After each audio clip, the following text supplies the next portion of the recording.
Hello বন্ধুরা, আশা করছি সকলেই ভালো আছেন। আর কুম্ভ মেলার ভিডিও দেখাচ্ছি আপনাদেরকে। অলরেডি মোটামুটি আমরা পশ্চিমবঙ্গ সুন্দরবন থেকে চলে গেছি কুম্ভ মেলায়। আর এখানটায় দেখতেই পাচ্ছেন প্রচুর পরিমাণে ভিড়, প্রচুর। যদিও ভিডিওটা 1-2 দিন আগেকার, আমি সময় পাইনি ভিডিওটা আপলোড করার। তা সত্যি এখানে পরিষেবাও খুব ভালো। এখানটায় দেখলাম মোটামুটি লোকের ভিড়টাও প্রচণ্ড হারে, সে ভিড়ের কোনো কী বলবো তুলনা নেই। প্রচুর লোক, যাওয়ার জায়গা নেই এমন একটা অবস্থা। তবে মোটামুটি সবাই স্নান করতে পেরেছে, প্রশাসনিকভাবে ভালোভাবেই সবাইকে হেল্প করেছে এবং পর্যাপ্ত পরিমাণে যতটা নিরাপত্তা দরকার সেটাও ছিল। সত্যতা বলতে কি, লোকের প্রচুর পরিমাণে চাপ ছিল। আর যেহেতু এটা মহাকুম্ভ মেলা, সেই জন্য এখানে লোকের চাপটা স্বাভাবিকভাবেই বেশি হয়েছে। শুধু দেশের নয়, বিদেশ থেকেও বহুত লোকেরা এসেছে এই মেলাতে এবং তারাও অংশগ্রহণ করেছে। এই প্রয়াগরাজে এসে এই ত্রিবেণীতে স্নান এটা হয়েছে। আর সত্যতা বলতে কি, যখন ট্রেন থেকে যাচ্ছিলাম, এই ট্রেনের বাইরের সাইডটা দেখুন, জানলা থেকে আমি দেখছিলাম প্রচুর ভিড়। আর চারিদিকে স্টল, আর যেভাবে সেতুগুলি তৈরি করা হয়েছে, ওহ কি বলবো, খুব ভালো। সব রকম সাহায্য এখানে করা হচ্ছে। আর আমি ট্রেনের উপর থেকেই দেখতেও ভালো লাগলো অনেকটা জায়গা। আর এখানটায় পর্যাপ্ত পরিমাণে যে সমস্ত সিকিউরিটি দেওয়া ছিল, আর পুলিশ প্রশাসনও খুব ভালো হেল্প করছে মানুষদেরকে।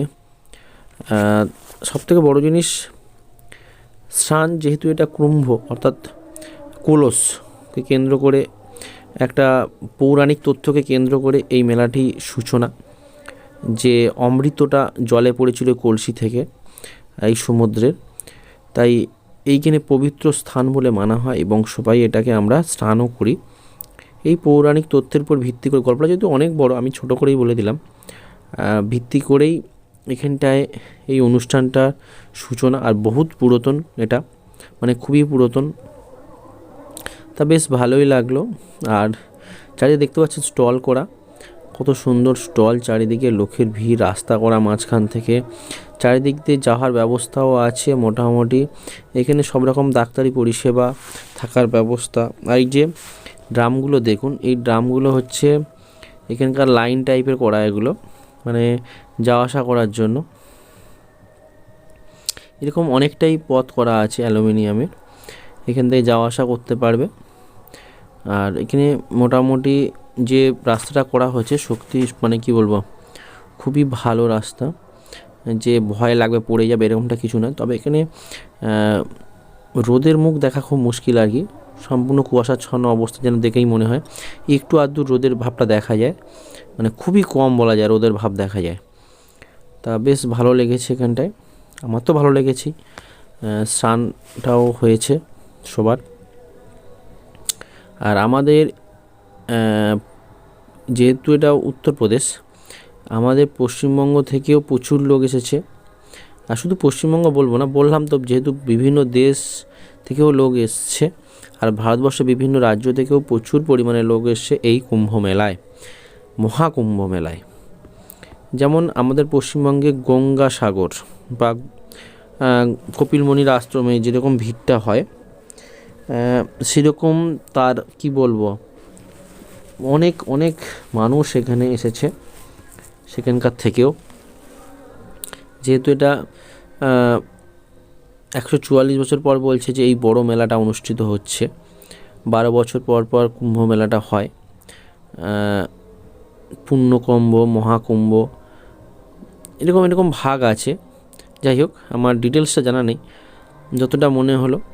আর এই যে রাস্তা দিয়ে সবাই যাতায়াত করছে, দেখতেই পাচ্ছেন বাইক গাড়ি নিয়ে সবাই যেতে পারছে। আর জলের টানটা দেখুন, এই যে ড্রামগুলো দেওয়া আছে। তবে এখানকার প্রশাসন কিন্তু লক্ষ্য রেখেছে সবসময় পরিষ্কার পরিচ্ছন্ন রাখতে, এই জলে যাতে কেউ নোংরা আবর্জনা না ফেলতে পারে, এবং সম্পূর্ণভাবে প্রশাসনের তদারকি চলছে।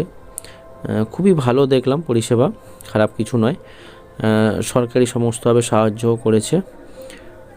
এখানে মোটামুটি মানুষজন সবাই আসছেন, স্নান করছেন।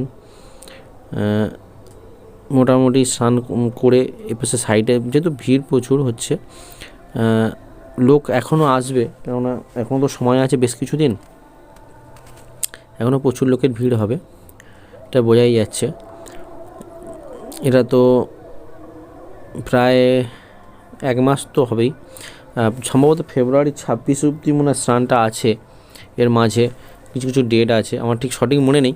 তবে বেশ আমার ধারণা বেশ ভালোই লোকের সমাগম আরও হবে, যেহেতু এখন থেকে শুরু হয়েছে, লোক আসছে চলে যাচ্ছে, সেরকম লোকের সমাগমটা হবে। যাই হোক, কেউ যদি আসতে চান অবশ্যই আসতে পারেন। হাওড়া থেকেও ট্রেন দেয় আমাদের পশ্চিমবঙ্গের, ডাইরেক্ট প্রয়াগরাজ জংশনে চলে আসতে পারবেন।